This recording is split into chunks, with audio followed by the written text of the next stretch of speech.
ಕರ್ನಾಟಕದ ಜನತೆಯ ಒಕ್ಕೊರಲಿನ ಕಣ್ಮಣಿ, ನಿಮ್ಮೆಲ್ಲರ ಅಚ್ಚುಮೆಚ್ಚಿನ ಕಲಾವಿದ ಮಾಸ್ಟರ್ ಪುನೀತ್ ಅವರ 49ನೇ ಜನ್ಮದಿನೋತ್ಸವವನ್ನು ಈ ದಿವಸ ಕರ್ನಾಟಕದ ರಾಜ್ಯಾದ್ಯಂತ ಆಚರಣೆ ಮಾಡ್ತಾ ಇದ್ದೀವಿ. ಅದರಲ್ಲೂ ದೇಶ ವಿದೇಶಗಳಲ್ಲೂ ಕೂಡ ಆಚರಣೆ ಮಾಡ್ತಾ ಇರೋದು. ಇದು ಒಂದು ಮಹಾ ಸುದಿನ ಅಂತ ಹೇಳಲಿಕ್ಕೆ ನನಗೆ ಖುಷಿಯಾಗುತ್ತೆ. ಈ ರೀತಿ ಒಬ್ಬ ಕಲಾವಿದನಿಗೆ ಸಿಕ್ಕಂಥ ಗೌರವ ಇತಿಹಾಸದಲ್ಲಿ ಯಾವ ಕಲಾವಿದರಿಗೂ ದೊರೆತಿಲ್ಲ ಅಂತ ಹೇಳೋದಕ್ಕೆ ನನಗೆ ಹೆಮ್ಮೆ ಅನಿಸುತ್ತೆ. ಯಾಕಪ್ಪ ಅಂದರೆ ಪುನೀತ್ ಸ್ವರ್ಗಸ್ಥನಾಗಿ 2 ವರ್ಷವಾದರೂ ಕೂಡ ಅವರ ಅಭಿಮಾನಿಗಳು ವಿಜೃಂಭಣೆಯಿಂದ ಆಚರಣೆ ಮಾಡ್ತಾ ನೋಡಿದ್ರೆ ಆ ಸಂತೋಷವನ್ನ, ಆ ಆನಂದವನ್ನ ಹೇಳ್ಕೊಳ್ಳಿಕ್ಕೆ ಆಗ್ತಾ ಇಲ್ಲ. ಅನುಭವಿಸ್ಬೇಕು. ಈಗ ಸಕ್ಕರೆ ತಿನ್ಬೇಕು. ಸಕ್ಕರೆ ಹೇಗಿದೆ, ಸಿಹಿ ಹೇಗಿದೆ ಯಾವಾಗ ಗೊತ್ತಾಗುತ್ತೆ? ಆ ಸಕ್ಕರೆ ತಿಂದಾಗ ಗೊತ್ತಾಗುತ್ತೆ ಅಲ್ವಾ? ಹಾಗೆ ಈ ಪುನೀತ್ ನಮ್ಮ ಹೆಸರು, ಆಂಜನೇಯನ ಹೆಸರು ಪುನೀತ್ ಅನ್ನೋದು. ನಾನು ಎಷ್ಟೋ ಸರಿ ಹೇಳಿದ್ದೀನಿ, ಅವನಿಗೆ ಲೋಹಿತ್ ಅಂತ ಹೆಸರಿಟ್ಟಿದ್ರು. ಕೊನೆಗೊಂದು ಸಾರಿ ಅವನಿಗೆ 5 ವರ್ಷವಾಗಿದ್ದಾಗ ಕೆಲವರು ಬಂದು, ಈ ಲೋಹಿತ್ ಅಂತ ಹೆಸರು ಇಡಬೇಡಿ, ಲೋಹಿತ್ ಅಲ್ಪಾಯುಷು ಆಗ್ತಾನೆ, ಬೇಡ, ಅವನಿಗೆ ಪುನೀತ್ ಅಂತ ಹೆಸರಿಡಬೇಕು ಅಂತ ಹೇಳ್ತಾರೆ. ಪುನೀತ್ ಅನ್ನೋದು ಆಂಜನೇಯನ ಇನ್ನೊಂದು ಹೆಸರು, ಪುನೀತ್ ಅಂತ. ಅವನು ಚಿರಂಜೀವಿಯಾಗಿ ಬಾಳಬೇಕು ಅಂತ ಹೇಳಿ ಆ ಲೋಹಿತನ ಹೆಸರು ತೆಗೆದುಹಾಕಿ ಪುನೀತ್ ಅಂತ ಹೆಸರು ನಾಮಕರಣ ಮಾಡ್ತೀವಿ. ಅದು ಪುನೀತ್ ಫಾರಂ ಅಲ್ಲೇ ಮಾಡ್ತೀವಿ. ಅಲ್ಲಿದ್ದಂಥ ಲೋಹಿತ್ ಫಾರಂ ಹೆಸರನ್ನ ಬದಲಾವಣೆ ಮಾಡಿ ಪುನೀತ್ ಫಾರಂ ಅಂತ ಮಾಡಿದ್ವಿ.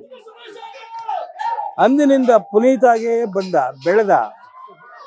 ಅವನ ಬಾಲ್ಯದಲ್ಲೇ ಸುಮಾರು 3 ತಿಂಗಳು ಮಗುವಿನಿಂದನೇ ಕಲಾವಿದನಾದ, ಬಾಲ ಕಲಾವಿದ ಆದ. 1-2 ಅವನು ಗಳಿಸಿದಂಥ ಕೀರ್ತಿ ಪ್ರಶಸ್ತಿಗಳು ಯಾರೂ ಗಳಿಸೋಕ್ಕಾಗಲ್ಲ, ಯಾರು ಪಡೆಯೋಕ್ಕಾಗಲ್ಲ. ಅತಿ ಚಿಕ್ಕ ವಯಸ್ಸಿನಲ್ಲೇ ಬೆಟ್ಟದ ಹೂವಿನ ಚಿತ್ರವನ್ನು ಮಾಡಿ ನಮ್ಮ ಲಕ್ಷ್ಮೀನಾರಾಯಣ ಡೈರೆಕ್ಟ್ರು ಆ ಬೆಟ್ಟದ ಹೂವು ಚಿತ್ರವನ್ನು ಮಾಡಿ ರಾಷ್ಟ್ರ ಪ್ರಶಸ್ತಿ ಗಳಿಸ್ತೇವೆ ಪಿಕ್ಚರು. ಯಾರಿಗುಂಟು ಈ ಭಾಗ್ಯ? ಯಾರಿಗಿಲ್ಲ ಹೇಳಿ? ಒಂದು ಗಾದೆ ಹೇಳ್ತಾರೆ, ಬೆಳೆಯುವ ಸಸಿನ ಮೊಳಕೆ ನೋಡಬೇಕು ಅಂತ. ಹಾಗೆ ಪುನೀತ್ ಹುಟ್ಟು ಕಲಾವಿದನಾಗಿ ಬೆಳೆದು ಜನಗಳ ಮನಸ್ಸಿನಲ್ಲಿ ಎಲ್ಲೆಲ್ಲೂ ಅಜರಾಮರಾಗಿ ಬೆಳೆದ ಪುನೀತ್ ಇವತ್ತು ನಿಮ್ಮ ಮುಂದೆ ಇಲ್ಲ.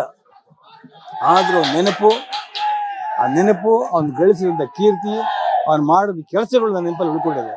ಇವತ್ತು ಬೆಳಗ್ಗೆ ಸುಮಾರು 5 ಗಂಟೆಯಿಂದ ನೈಸ್ ರೋಡ್ನಲ್ಲಿ ನಮ್ಮ ತಮ್ಮ ವಾಸು, ಅವರ ಮಗಳು ದೀಪು ಅವರೆಲ್ಲ ಸೇರಿಕೊಂಡು ಪುನೀತ್ ರನ್ ಅಂತ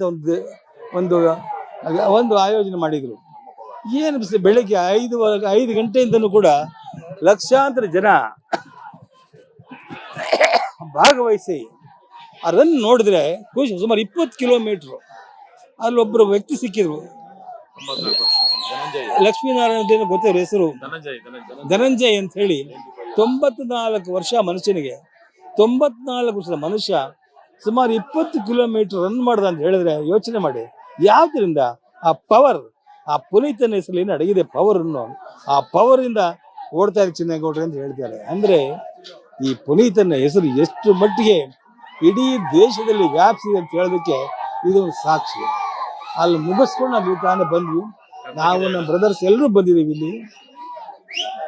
ಈ ದಿವಸ ಇಲ್ಲಿ ನೋಡಿದ್ರೆ ಖುಷಿ ಆಗುತ್ತೆ. ಈ ಸಾವಿರಾರು ಅಭಿಮಾನಿಗಳ ಆ ಕೂಗು, ಅಭಿಮಾನಿಗಳ ಸಂತೋಷವನ್ನು ನೋಡಿದಾಗ ಏನೇ ಇದು, ಈ ಭಾಗ್ಯ ಯಾರಿಗುಂಟು, ಯಾರಿಗಿಲ್ಲ, ಎಲ್ರಿಗೂ ಸಿಗೋದಿಲ್ಲ ರೀ. ಇದು ಯಾರಿಗಪ್ಪ ಸಿಗತ್ತೆ ಅಂದರೆ ರಾಜ್ಕುಮಾರ್ ಹೇಳೋರು, ನಮ್ಗಲ್ಲಪ್ಪ ಇದು, ಏನೋ ನಿಮ್ಮಿಂದ ಅಂತ ಹೇಳೋರು.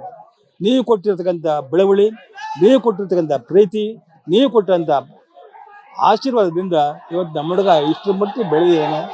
ನಿಜವಾಗ್ಲೂ ಕೂಡ ಖುಷಿ ಆಗ್ತದೆ. ಅಭಿಮಾನಿಗಳೆಲ್ರಿಗೂ ಕೂಡ ಆ ಭಗವಂತನ ಆ ಶ್ರೀನಿವಾಸನ ಆಶೀರ್ವಾದ ಸಿಗಲಿ ಅಂತ ಹೇಳಿ ಆಶಿಸ್ತೀನಿ. ನಿಮ್ಗೆಲ್ರಿಗೂ ಒಳ್ಳೆದಾಗಲಿ. ಜೈ ಪುನೀತ್ ರಾಜ್ಕುಮಾರ್, ಜೈ ಪುನೀತ್ ರಾಜ್ಕುಮಾರ್.